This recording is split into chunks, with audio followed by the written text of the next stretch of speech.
an Ironic Media production. Visit us at ironickmedia.com. You're crazy, man. You're a loser. Playoffs? It's the Mark and Lowell Show. The Mark and who? Starring the meteorologist who does it for the viewers. Smoke! Lowell Melser. Can you get out of here? And the man who rides the coattails of his friends and family. Mark Ronick. Hey guys, it's enough with the amplifier. And now, here they are. Radio's equivalent of a dial-up connection. Hello, boys. Mark and Lowell. Welcome back to the Mark and Lowell Show. Still trying to get used to not doing the old thing. Yeah, you almost did it there. You almost did it. Welcome back to the show, everybody. The show. Today, we've got another one for you, and we're going to discuss the old intro, as we are discussing still right now, what to do about our usual intro that we've done for years and years, what we're going to do about it, if we're going to continue to do it. If we're going to change it up, we'll talk more about that. We're going to recap more about our past year away. And then Lowell calls Reid, and Reid happens to have a friend over, and Reid is teaching us about something that, Lowell, you guys call roasted. It's the new thing, apparently, with all the kids. They love it. But we were... Well, I don't want to give it all don't away. give any, no spoilers. No spoilers, yeah. We'll talk all about it. Yes, I think a lot of people will have opinions on it for sure. That conversation got us talking about our old days of growing up and the neighborhood friendships that we had growing up, right? So we'll get into that as well. I'm sure people will be able to relate to those different dynamics of the friendships in the neighborhood. Let's get right to it now. Here is the rest of the Mark and Lowell Show. Resistance is futile. It's the Mark and Lowell Show. Now we're going to start the show, and I got to tell you, Lowell, I'm not sure that I want to keep doing the old intro. Oh, you want to change it up? Because the whole hello and welcome everybody to the. So it was kind of a tongue-in-cheek thing. And as some of you guys may know, I now consult, produce, coach other podcasts and podcasters for a living. Right. And it goes against everything I coach people to do as a podcaster. And it's that whole fake DJ kind of voice. And it's more be yourself, be yourself, be yourself. So Right. I don't know what I should do. Well, I'll play devil's advocate on that. I mean, that's something I feel that like the audience resonates around. They like, want it. They like it. I mean, we could ask. I can actually do that here because we're doing this live on Facebook in our Right. Facebook private group. So the question is, should Mark continue doing the intro? Right. But how would you start the show then? We just start talking? Yeah, well, we have to get everybody up to speed here because we have some thoughts about how we're going to do the new show moving forward, I should say. Well, you know, I know Allie does listen to a lot of podcasts, and like she's got these couple that she listens to, like Jeff Lewis and Michelle Collins, and the show starts with kind of like a pop song or something in the background, and then they just start talking and saying, "Welcome to the show." Right, and just get into it. Right. Like, I feel like we just need to get into it. Some people saying, keep it the same. Nah, new intro, try something new. But see, they're thinking you want to try like a new intro, but you're saying no intro. Yes, that's what I'm saying. Yeah. Well, I mean, of course, we're going to say hello to you when we sign on. I don't think I need all the fanfare per se. Right. Well, maybe we should pick like a song at least that we play to start the show, and then you just come in. So like a real song, not some generic free licensing. Yeah, well, now will we get in trouble with that, I guess, if we... Yes and no. We can talk about this. Spotify, if we wanted to, we could put this show exclusively on Spotify. Right. And then we can actually use their library of music legally. Oh, is that how it works? That's how it works. So, but then that kind of diminishes it somewhat limits our reach, although everybody has the ability to get Spotify, whereas if Android users, they don't have Apple Podcasts on their phone. Right. What if we just did our own thing and put it on all platforms, and then if we got a cease and desist, we could just change the music? Yeah, but that would be a terrible way to start this new era of the Mark and Lowell Show, is to get some cease and desists. Well, what if Bin Stock played us in with some sort of generic music bed? Well, We'll have to see. Well, let's ask you, the listener, if you have suggestions, preferences as to how we start the show. Let's hear from you. Let us know on Facebook or Twitter or Instagram, our brand new website at markandlowell.com. We welcome feedback at any time. So, well, wait, how are you going to start the show, this show? Hey, everyone, we're back. That's it, huh? That's it. We're back. To the Mark and Lowell It's show. Awkward, but maybe it just takes getting used to. It's just like everything else, right? When Facebook or Twitter or Instagram, any social media platform changes, everyone's up in arms. It's like, how could they change this? It was fine the way it is. What are you doing? Right. You know? Well, let's let everyone know, like, the idea of the show is not changing. We're just going to still talk about our lives and things that are funny, but it's just knocking it up a maturity notch. Exactly right. I think we're back. We're looking at this as an opportunity to rebuild, maybe rebrand a little bit. And yeah, I think you said it perfectly. We're hoping for a little bit more of a grown-up Mark and Lowell. But don't worry about it. Yeah, I mean, we're still going to be... Mark's saying he's going to be all, but we'll... Yeah, I mean, look, you know. People know that we do have this appreciation for bathroom humor. Correct. And we have talked about this at length about trying to shy away from it. Right. Yet, one of the first things we want to talk about in this new iteration of the show is my colonoscopy that I just had. Right, and you just... Right, so how can we not... Right, so... You know. It's just that, like, we used to have a segment called Poop in the News. Right, that's been cut. That's cut. Yeah. I can't bring myself to do those unless it's something epic. Right. If we can find an epic poop in the news story, there's no way I could just brush by it and pretend it didn't happen. As an example, like the one where the people were in their backyard and it fell out of the airplane. They dumped it all and it landed on everyone. Right, when they were at the pool. All right, see, we're doing it. We're already doing it. I know. But no, we're just giving an example. We're being very mature about it. And this is very mature. Mm-hmm. We will still have Jonah. We'll have Lisa back. We'll have Dan. We like bringing in the people in our lives that kind of helped define who we are. Right. So we like that a lot. And I will say, we, over this past year of not doing, it's literally been a year. Our last episode was published in late November, and here we are in early to mid-November now. Wow. So what did we do on that episode? Did you happen to... We actually talked about me getting my colonoscopy, which I ended up not getting over the course of that year until this very week. Right. Yes. Because of COVID. That was one of the things we talked about. I can't remember what else we talked about. It's been quite a while. I'm sure we were just like, we were in the throes of COVID kind of at that point, right. We had done one other show after COVID was official, and that was in April. We did that Zoom call with Dan and Lisa, and I think we streamed, or we actually invited listeners to join us on the Zoom. Right, because that was very popular at the time. Yes, it was. So other than November of 2020, we have not done a show, and we've gone through it all. I mean, first I should say, for the most part, everyone should know Lowell and I, and Lowell is here in studio today. Yeah.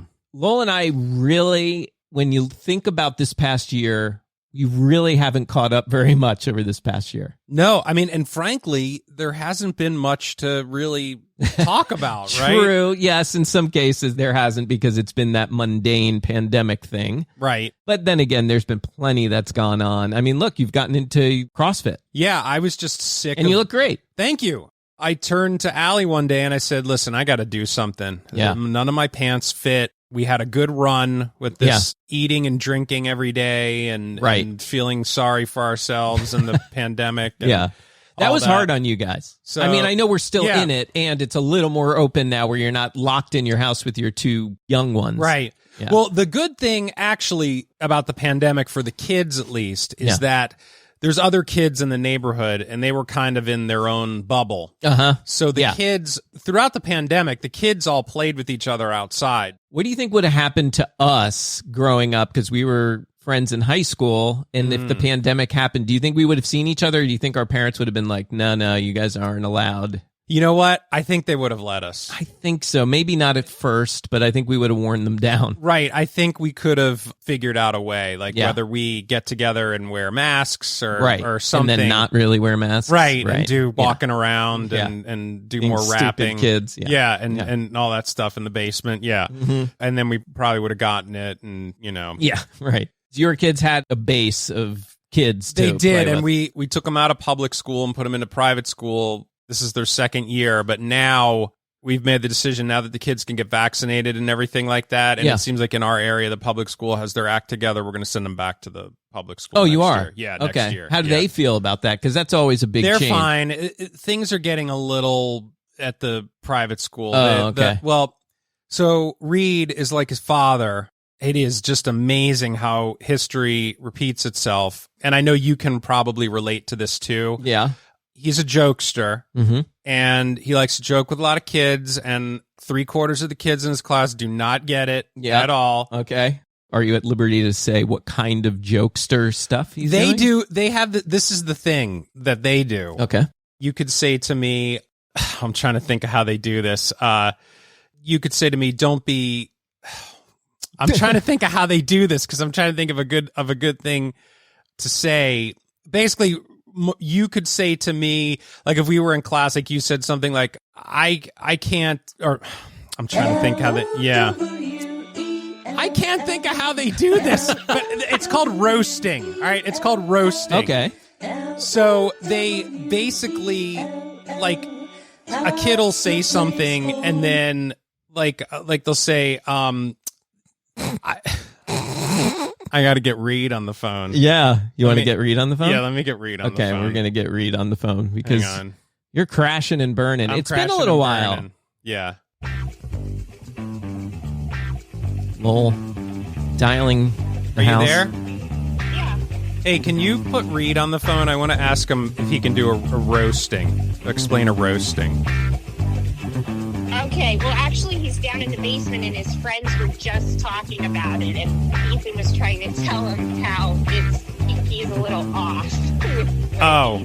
Well, All right, hold on. I'm trying to explain what roasting is, and I'm doing a terrible job at it because I Terrible. can't think of a. Can you pause it?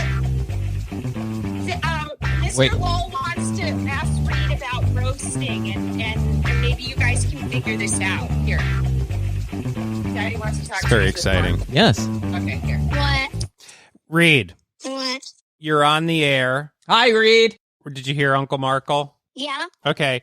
Can you tell me how, like, an example of, like, a roast? Like, what would somebody say and then you go, roasted? Like, how would that work? Can I show Ethan? Yeah, just ask. How to do it. Yeah, just do a sample roast. Okay, so when Reid would call a roast, Reid would say, "You big poopy head," and then call it a roast. And say, you roasted, but that's not right, Yeah, right? exactly. Ethan, this is a Reid's friend, Ethan. Ethan, what's a proper roast then? Give me an example of a roast.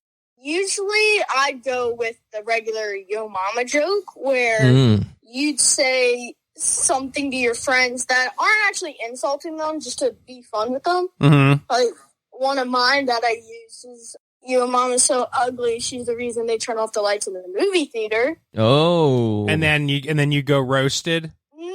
But what? if But you wait, say see, that- I don't. I'm getting all in the weeds here. What does somebody say and then you say back to them and then go roasted? Can you give me an example? Like, let's say somebody says what I just said to you. You go back saying, "At least my mom can fit in the movie theater." Oh. And then go roasted. So it's about having But- a good comeback. But Reid was telling me like something like if somebody said, "Oh, I can't do this," and you're like, "Yeah, you can't do it," roasted, like something like that. Or no, he does.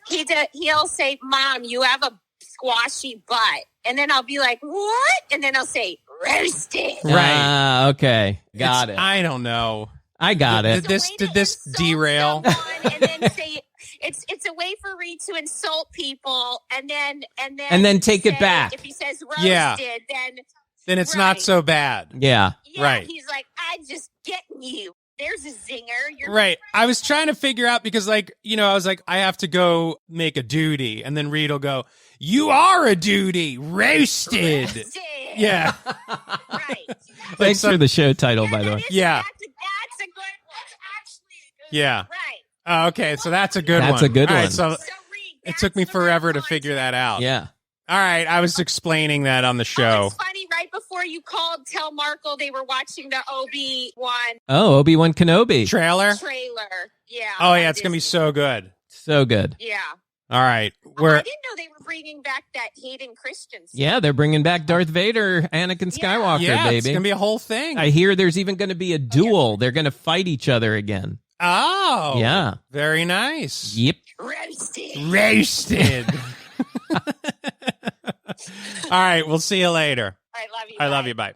Yeah, so somebody in the chat here, we're doing the live chat, somebody said, it's basically like the old 80s, the Psych. Yeah, Psych. Yes. Right? It's like, Lowell, you're really ugly. And you're like, what the and then I'm like, Psych! It's the same thing. It's the same thing. Yes. Thank you, Doug Meyer, for that. So now you have to like cut half of that out. No, that was a fun segment and good to catch up, hear your kids. Now, Ethan sounded a little older. Ethan is older. He's 12. 12. Okay. Yeah. So how old is Reid now? Reid is going to be 8. Okay, cool. And it's kind of funny. It's like, again, like I remember in growing up in my neighborhood, and I'm sure you do too, like there was a range of kids. Yes. Like, I also fell on the younger side of that, but there were a couple other kids my age too. But then one of my best friends actually was 4 years older than me. Oh, okay. My friend Scott. Yeah. That lived across the street from me. And we spent a lot of time together, and he was 4 years older than me. And I remember I was in high school and I had just gotten my learner's permit, and they were all in college at University of Maryland. And he came home and he's like, hey, you want to go to a frat party with us? And I'm like, all right. Yeah. I kind of even remember this. Yeah. Actually. And they made me, they're like, but we need you to be the designated driver. And I had my learner's permit. And I think, you know, my mom, being the cool mom she was, she's like, all right, just be careful. Wow. You know. Wow. My mom would never. Although maybe I didn't tell them. Yeah. I would feel like you wouldn't tell them. Yeah. Dude, I was like not even 16, right? Right. And going to like a 15 and a half. going to a frat party with these guys at College Park. Wow, driving them. Right, and they were all, but I was like so excited to drive. Yeah. Like, and be like the taxi driver. Right. I was so excited. Yeah. Yeah, I was like, oh no, I won't drink. I'll drive you guys, sure. Wow. In my neighborhood, there was a kid, actually, you know this kid, Matt Falk. Oh yeah, Matt Falk. Yeah. And Matt was 2 years older than me, and it always felt like he was like 8 years older than me. Right. I don't know why. It's just for some reason at that age, 2 years seems like forever. Right. And and he was always kind of looked up to in the neighborhood because he was pretty much the oldest kid of the pack. Right. And I was probably the second oldest, but he still just felt like he was king. Mm-hmm. All right, so all that talk with Reid and his friend's name is Ethan. His friends, Ethan and Grant, were over at his house, yeah. And Ethan was explaining this whole thing to us, and it just got me thinking. Now, we both saw the new movie that just came out recently, 8-Bit Christmas. Yes, great movie. Great Christmas movie, for sure. Yeah, it's a lighthearted movie. It's nothing that's going to knock your socks off. It reminds me, even just from the previews, it reminds me of A Christmas Story set in the 80s. Yeah, that's what it's basically is, for long and short of it. I guess it's based off a book that somebody, or short story that somebody wrote. Yeah. That I didn't know. Instead of the Red Ryder BB gun, it's a Nintendo, which is right up our alley. Yeah, which like any kid from the 80s can relate to. Yeah, because I would say so. I think also the thing that they kind of left out of it was when they first came out, and like they pointed out that only certain people had them, they were virtually impossible to get. They didn't really leave that out of the movie. I mean, that was the whole thing. He could never find one, and he wasn't allowed. I don't know if I don't want to spoil the movie, but no spoilers. Yeah, there's a certain scene where there were plenty for sale. Oh, yes. It was a good movie. And it opened with a game that I feel like is one of your favorites, when they popped in Paperboy. Yes. You know, the funny thing is about Paperboy is it's a great game, but it's so hard to play. It's really so hard to play. Game. Yeah. Even right off the bat, even the first level is really hard. Yeah. Yeah, usually it's kind of a gimme, the level 1, to keep you playing. Right, they wanted to keep you playing so you could play to level 2, and like level 1 of Paperboy is still very difficult, no matter what gaming system you play it on, whether it's the arcade or Nintendo. It's hard. Yeah. I like that they made the connection at one point where it really, because it's so true. Smartphones today was our Nintendo when we were growing up. I feel like, now that's the thing a kid really wants, is their smartphone. Sure, yeah. I mean, even Reid's starting to ask for one because of some of his older friends have them already. And we're like, well, you have your iPad, so deal with that for now. Right. That's plenty right now. Yeah. Yeah. I can't remember now. It was a different time, really, even when Maya was around that age. I don't think No, at it that wasn't. point it was a thing as much. I mean, like there were definitely the smartphones were around.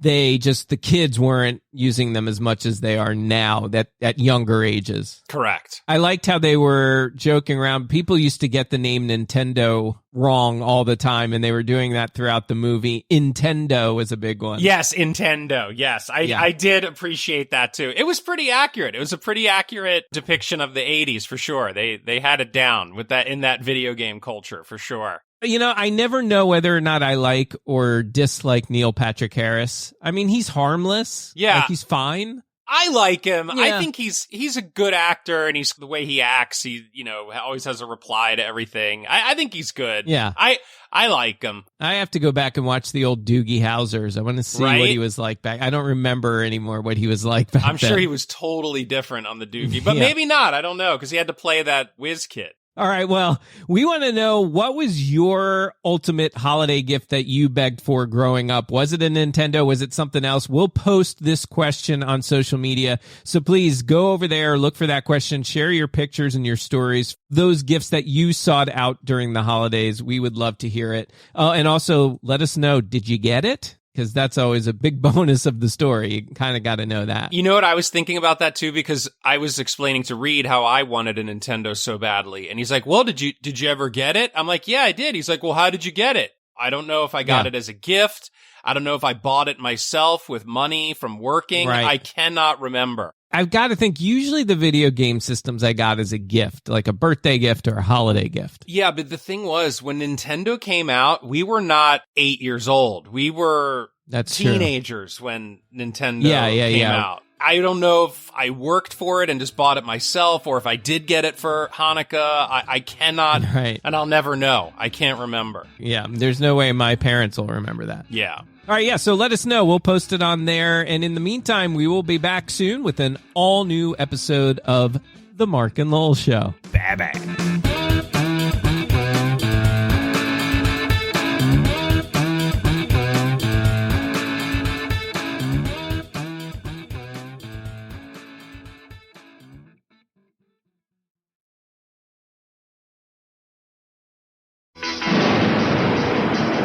When you get hold of the Nintendo Entertainment System.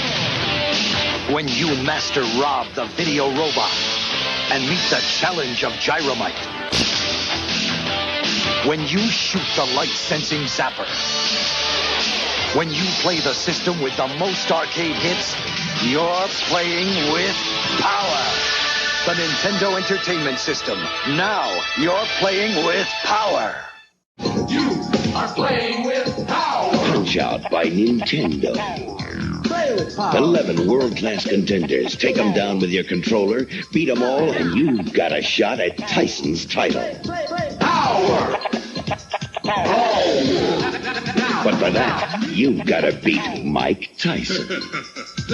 Mike Tyson's Punch-Out from Nintendo. Now you're playing with power.